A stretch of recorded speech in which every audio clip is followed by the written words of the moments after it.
2 Samuel chapter 23. These are the final words of David, the oracle of David son of Jesse, the oracle of the man raised up as the ruler chosen by the God of Jacob, Israel's beloved singer of songs. The Lord's Spirit spoke through me.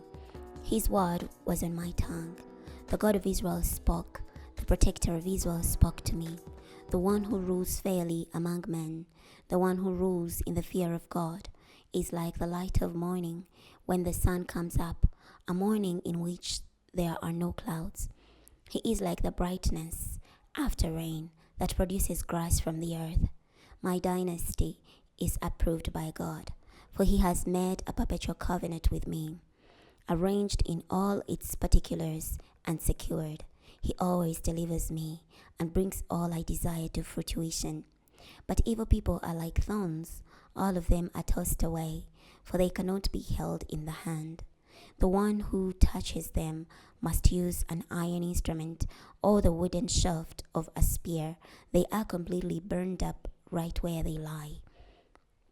These are the names of David's warriors. Josheb Bas-Shebeth, a Tachemonite, was head of the officers. He killed 800 men with his spear in one battle. Next in command was Eleazar, son of Dodo, the son of Ahohi. He was one of the 3 warriors who were with David when they defied the Philistines, who were assembled there for battle when the men of Israel retreated. He stood his ground and fought the Philistines until his hand grew so tired that it seemed stuck to his sword. The Lord gave a great victory on that day. When the army returned to him, the only thing left to do was to plunder the corpses. Next in command was Shammah, son of Agi, the Hararite. When the Philistines assembled at Lehi, where there happened to be an area of a field that was full of lentils, the army retreated before the Philistines, but he made a stand in the middle of that area. He defended it and defeated the Philistines. The Lord gave them a great victory. At the time of the harvest, 3 of the 30 leaders went down to David at the cave of Adullam. A band of Philistines was camped in the valley of Rephaim. David was in the stronghold at the time, while a Philistine garrison was in Bethlehem. David was thirsty and said, "How I wish someone would give me some water to drink from the cistern in Bethlehem near the gate." So the 3 elite warriors broke through the Philistine forces and drew some water from the cistern in Bethlehem near the gate. They carried it back to David, but he refused to drink it. He poured it out as a drink offering to the Lord and said, "O Lord, I will not do this. It is equivalent to the blood of the men who risked their lives by going." So he refused to drink it. Such were the exploits of the 3 elite warriors. Abishai, son of Zeruiah, the brother of Joab, was head of the 3. He killed 300 men with his spear and gained fame among the 3. From the 3, he was given honor and he became their officer, even though he was not one of the 3. Benaiah, son of Jehoiada, was a brave warrior from Kabzeel who performed great exploits. He struck down the 2 sons of Ariel of Moab. He also went down and killed a lion in a cistern on a snowy day. He also killed an impressive-looking Egyptian. The Egyptian wielded a spear, while Benaiah attacked him with a club. He grabbed the spear out of the Egyptian's hand and killed him with his own spear. Such were the exploits of Benaiah, son of Jehoiada, who gained fame among the 3 elite warriors. He received honor from the 30 warriors, though he was not one of the 3 elite warriors. David put him in charge of his bodyguard. Including with the 30 were the following: Asahel, the brother of Joab; Elhanan, son of Dodo, from Bethlehem; Shammah, the Haradite; Elika, the Haradite; Helez, the Paltite; Ira, son of Ikesh, from Tekoa; Ebiezer, the Anathothite; Mebunai, the Hushathite; Zalmon, the Ahohite; Maharai, the Netophathite; Helid, son of Banner, the Netophathite; Ittai, son of Ribai, from Gibeah in Benjamin; Benaiah the Pirathonite; he died from the wadis of Gash, Abi Albon, the Abathite, Asmaveth, the Bachmite, Eliaba, the Shabonite, the sons of Jashan, Jonathan,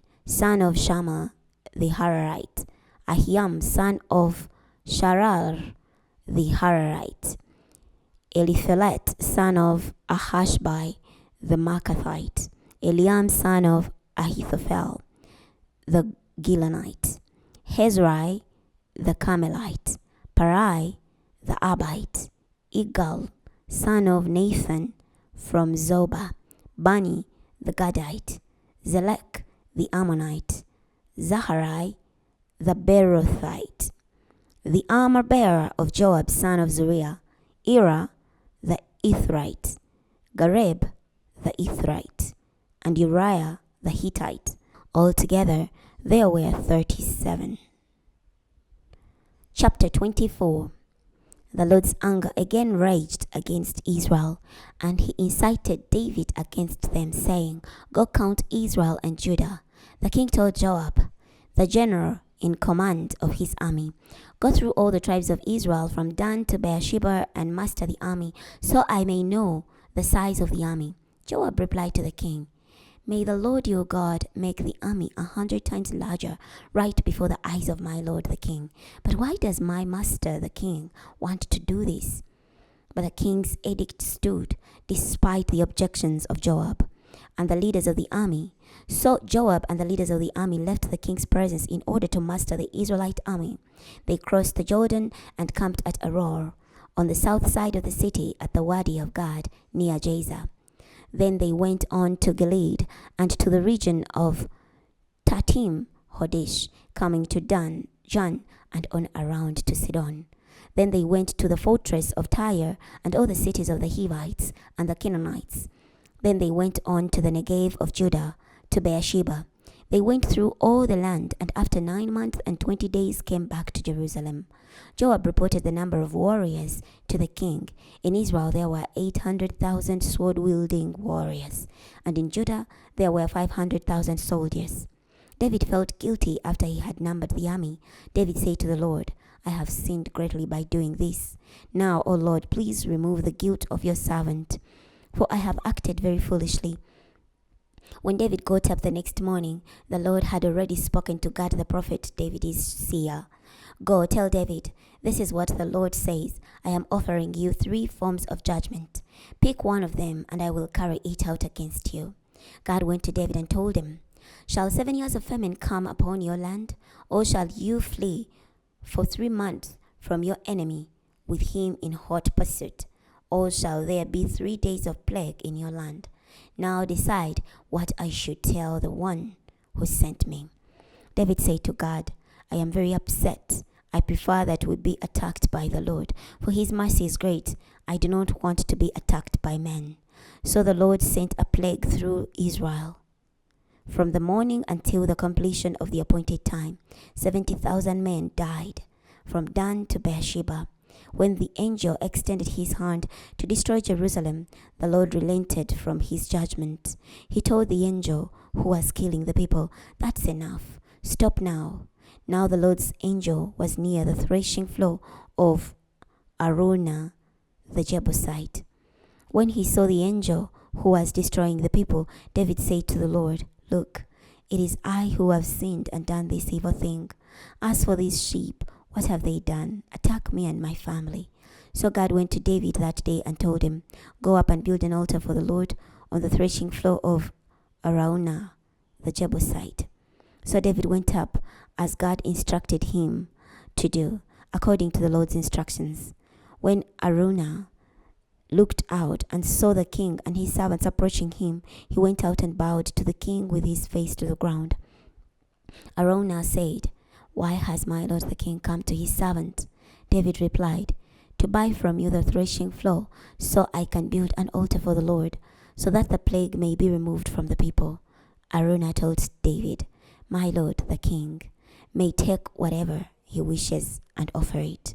Look, here are oxen for burnt offerings, and threshing sledges, and harness for wood. servant of my lord the king.